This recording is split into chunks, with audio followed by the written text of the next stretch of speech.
اللهم صل وسلم على نبينا محمد وبارك وسلم. أعوذ بالله السميع العليم من الشيطان الرجيم. يا أيها الذين آمنوا كتب عليكم الصيام كما كتب على الذين من قبلكم لعلكم تتقون. یہ سورہ بقرہ کی 183 نمبر آیت ہے. اس میں اللہ رب العالمین فرماتے ہیں کہ اہل ایمان، آپ پر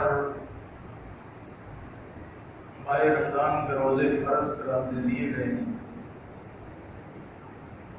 کما کتب علی الذین من قبلکم،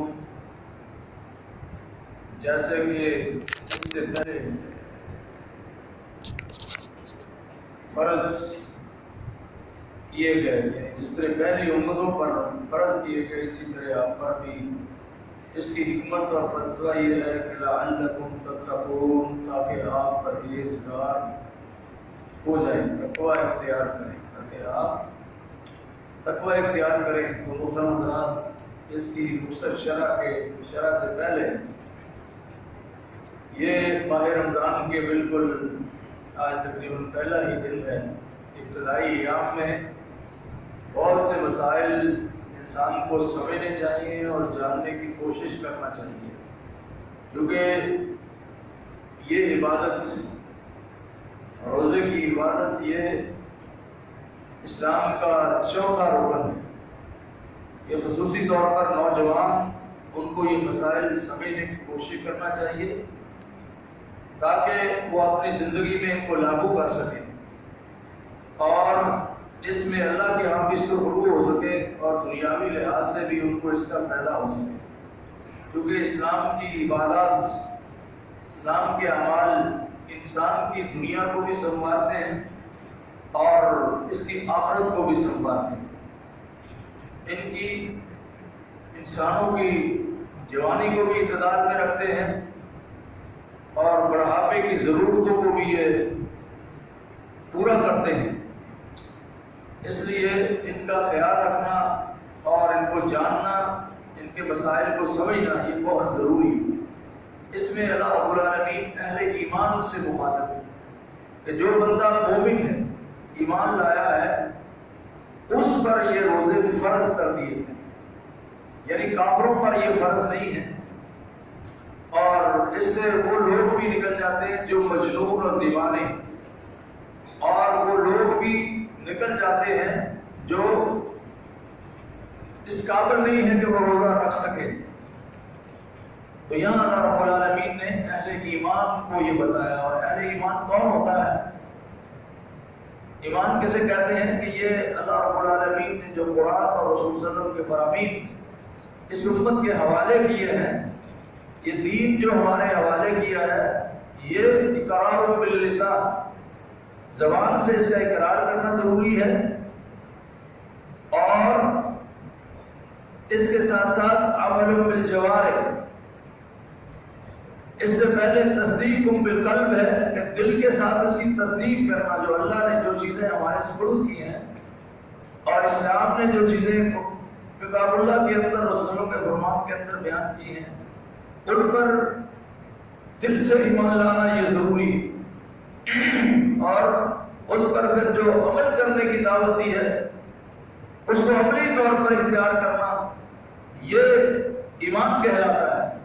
اگر ایک آدمی صرف دل سے تصدیق کرتا ہے، عمل نہیں کرتا، وہ بھی مومن نہیں کہلاتا. ایک آدمی صرف اقرار کرتا ہے لیکن دلی طور پر وہ مانتا ہی نہیں، عمل نہیں کرتا، تو وہ بھی مومن نہیں کہلاتا.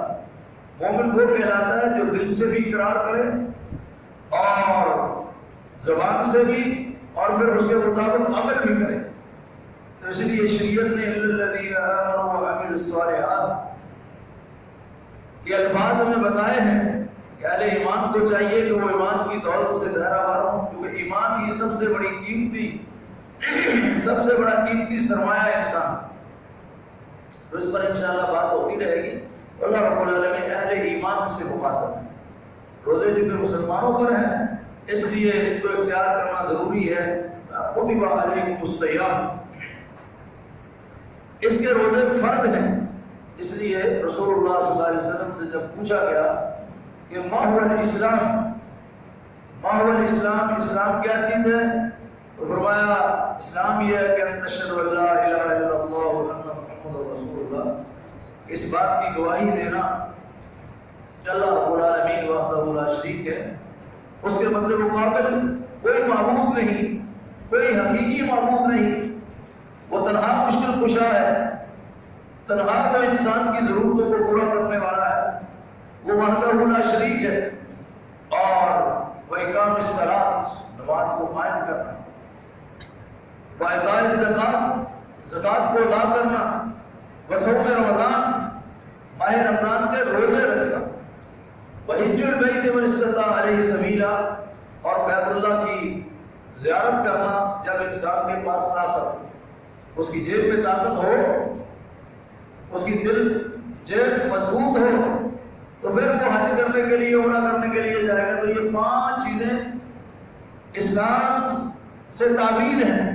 اس لیے یہاں اللہ رب العالمین نے فرمایا کہ اہل ایمان پر یہ روزے فرض کر دیے گئے۔ اور روزہ کسے کہتے ہیں؟ روزہ کسے کہتے ہیں؟ سیام۔ سیام یہ ہے کہ صبح جو شرعی طور پر ہے، ویسے تو سیام کا معنی ہوتا ہے رک جانا، کس سے رک جانا، تو شرعی طور پر سیام یہ ہے کہ صبح صادق سے لے کر سورج غروب ہونے تک آدمی جو ہے وہ کچھ کھائے گا نہیں، کچھ پیے گا نہیں۔ اسی طرح اپنی نیک خواہشات کے لیے بھی بیوی سے وہ دل میں ملاپ نہیں کرے گا، ملاپ نہیں کرے گا تو رک جائے گا۔ اس کا نام جو ہے وہ روزہ کیا گیا۔ اور اس کے ساتھ جو اہم ترین چیز ہے وہ یہ ہے کہ انسان اس کی نیت کرے گا۔ انسان ویسے بھی تو بھوکا رہ سکتا ہے، ویسے بھی کھانے پینے سے رک جاتا ہے، کتنی دیر اللہ ہم سب کو محفوظ بنائے۔ ڈاکٹر جو ہے وہ دوسری طرح خوراکیں دیتے رہتے ہیں، ان کو کھانے پینے کی ضرورت نہیں ہوتی، بندے کیا روزے دار ہو جائے گا؟ نہیں، ایسے روزے دار نہیں ہوگا۔ اور بعض دفعہ آدمی اپنے گھر والوں کی وجہ کے پاس نہیں جاتا، اپنے بڑھاپے کی وجہ سے یا اور اپنے مسائل کی وجہ سے، کیا وہ روزے دار شمار ہوگا؟ نہیں، روزے دار وہ شمار ہوگا جو ساتھ نیت کرتا ہے۔ اس لیے رسول اللہ نے فرمایا فلا صیام مغلب یذنا ولا صیام، کہ جو آدمی روزے کی نیت نہیں کرتا فجر سے پہلے، اس کا کوئی روزہ نہیں ہے۔ کل کے درس میں ہم نے بتایا تھا کہ آدمی کے لیے ضروری ہے کہ وہ فرضی روزوں کی نیت فجر سے پہلے کرے، ضرور صادق سے پہلے کرے۔ نفلی روزے کی نیت زور تک ہو سکتی ہے اگر اس نے کھایا پیا نہیں ہے، لیکن فرضی روزے کی نیت کرنا ضروری ہے۔ اور نیت کس کا نام ہے؟ یہ ارادۃ القلب، دل کے ارادے کا نام ہے۔ اس کے لیے کوئی الفاظ کھڑے ہوئے نہیں ہیں، کوئی الفاظ خاص نہیں ہے۔ جو الفاظ کہے جاتے ہیں وہ شریعت سے ثابت نہیں ہے۔ والے صوم کے دن کہتے ہیں کل کے روزے کی نیت، روزہ آج رکھنا ہے تو نیت کل کے روزے کی کرنا ہے۔ اس لیے بدعات سے بھی بچنا ہے اور روزے کو سنت کے مطابق اختیار کرنا ہے۔ اور پھر فرمایا یا ایھا الذین آمنوا کتب علیکم الصیام، آپ پر روزے فرض کر دیے۔ اور روزے کا صبح سحری کا کھانا جو ہے، یہ شریعت اسلامیہ نے فرمایا کہ خالفوا الیہود والنصارى، لوگوں یہودیوں اور عیسائیوں کی مخالفت کرو۔ کیوں؟ وہم لا یشعرون، سحری کھایا کرو اور یہودیوں اور عیسائیوں کی مخالفت کرو۔ کہ یہودی اور عیسائی وہ سحری نہیں کھاتے، وہ سحری نہیں کھاتے۔ فرمایا السحور برکہ، سحری کھانا یہ انسان کے لیے برکت ہے، نیکی کے لحاظ سے رسول اللہ صلی اللہ علیہ وسلم کی اتباع ہے، اور کفر سے نفرت کا ذریعہ ہے، اور اس میں اللہ رب العالمین نے برکت رکھی ہے جسمانی طور پر، ایمانی طور پر۔ اب اللہ کے لیے بیدار ہوتے ہو، سحری کھاتے ہو، جسمانی طور پر قوت حاصل کرتے ہو، تو فرمایا کہ روزہ جو ہے، جو اس میں آپ سحری کا کھانا کھاتے ہو، یہ برکت کا ذریعہ ہے۔ اس پر بات ہوتی رہے گی۔ اور پھر فرمایا کہ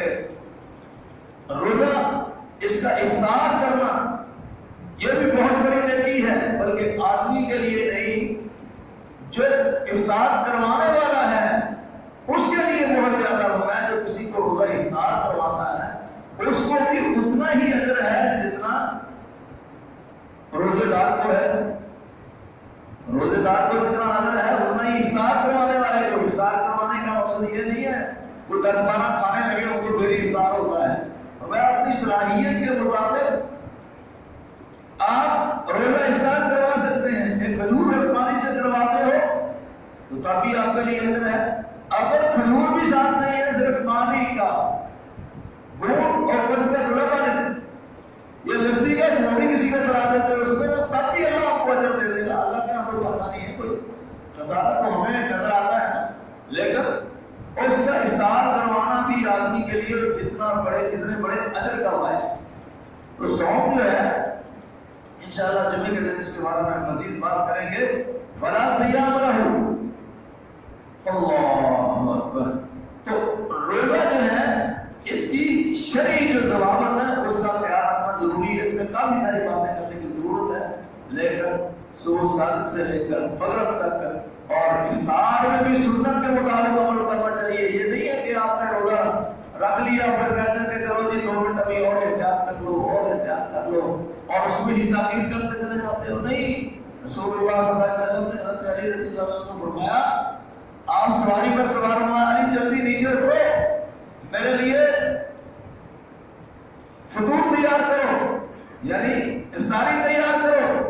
فرمایا اللہ کے رسول صلی اللہ علیہ وسلم ابھی تو سورج ایسے ہے کہ سامنے ابھی غروب ہوا چاہتا ہے تو آپ نے روزہ افطار کرنا۔ فرمایا جلدی کرو، سورج کی ٹکیاں غروب ہو گئی تو ساتھ ہی روزہ افطار کرو، ساتھ ہی روزہ افطار کرو، یعنی روزہ افطار کرنے میں جلدی کرو۔ جلدی کا معنی یہ نہیں ہے کہ سورج چڑھا تو آپ کام شروع کر دیں، لیکن یہ بھی معنی نہیں ہے کہ آپ افطار میں تاخیر کرتے جائیں، سستی کا شکار ہوں، بلکہ ان ٹائم افطار کرنے کی کوشش کریں۔ اور افطار کرنا اور کروانا دونوں آدمی کے لیے اجر کا باعث ہے۔ اس لیے صبح کے وقت بھی آپ سے فرشتوں کی ملاقات ہوگی اور خصوصی طور پر افطار کے وقت ہمارے عتق من النار، یہ جہنم سے آزادی کا باعث ہے۔ اور اس وقت اللہ رب العالمین بندے کے گناہوں کو معاف کرتے ہیں۔ تو اس لیے یہ کوشش کریں کہ سنت کے مطابق ہی روزہ رکھیں اور سنت کے مطابق ہی اس کو چھوڑنے کی کوشش کریں کہ نیت کے صحیح ہونے کے ساتھ ساتھ جو بھی آپ کا عمل ہے وہ سنت کے مطابق ہو، تو یہ آپ کا روزہ کیسا رہنا اجر کا باعث ہو جائے گا۔ اور اس کا اجر بھی اتنا بڑا شریعت نے بتایا ہے۔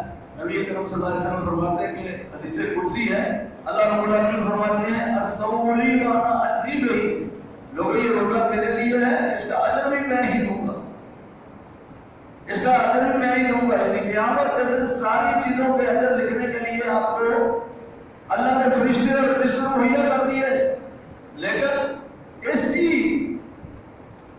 نیکی کا اجر جو ہے وہ اللہ رب العالمین خود قیامت کے دن دیں گے۔ اور پھر جو بندے کو اس وقت خوشی ہوگی اور اس وقت جو اس کے چہرے پر خوشی کے اثرات ہوں گے وہ کسی کو حاصل نہیں ہوں گے۔ اس لیے کوشش کریں کہ نیت کر کے اور پھر سنت کے مطابق روزے کو رکھنے کی کوشش کریں۔ تو میرا خیال ہے کہ یہ 15 منٹ کافی ہے، بندے تو چاندی رہ گئے باقی چلے گئے، نیند آ رہی ہے، لیکن میں یہ سمجھتا ہوں کہ کم سے کم یہ مسائل تھوڑے سے آپ سمجھنے کی کوشش کریں۔ میں تو آج بہت گھنٹہ گفتگو کر سکتا ہوں تاکہ کچھ نہ کچھ تو بیان ہو سکے، لیکن اگر ہم سارے سستی کا شکار رہے تو پھر معاملہ جو ہے وہ ٹھیک نہیں رہے گا۔ بہرحال یہ روزے اللہ نے پہلی امتوں پر بھی فرض کیے، ہمارے اوپر پر بھی۔ یہ کیوں اللہ نے پہلی امتوں کو نام لیا ہے کہ یہ ان کے لیے بھی فائدہ مند ہے، آپ کے لیے بھی فائدہ مند ہے۔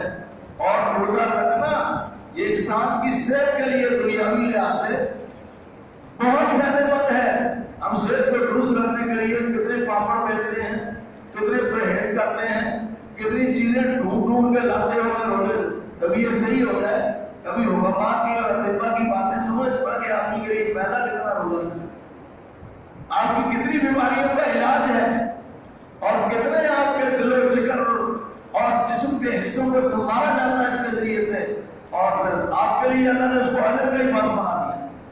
تو اس لیے یہ بہت بڑی نیکی ہے، اور پہلی امتوں کا اللہ نے نام لے کے یہ آپ کو حوصلہ دیا ہے کہ تمہارے اوپر ہی نہیں کہ ہم نے فرض کر دیا، بلکہ یہ پہلی امتوں پر بھی تھا. اس میں آپ کے لیے بہت بڑا فائدہ ہے. تو بہرحال میں اسی پہ اتفاق کرتا ہوں. تو اللہ سے دعا کرتا ہوں کہ اللہ رب العالمین ہمیں اس عبادت سے فائدہ حاصل کرنے کی توفیق نصیب فرمائے, اس کو اختیار کرنے کی بھی توفیق نصیب فرمائے.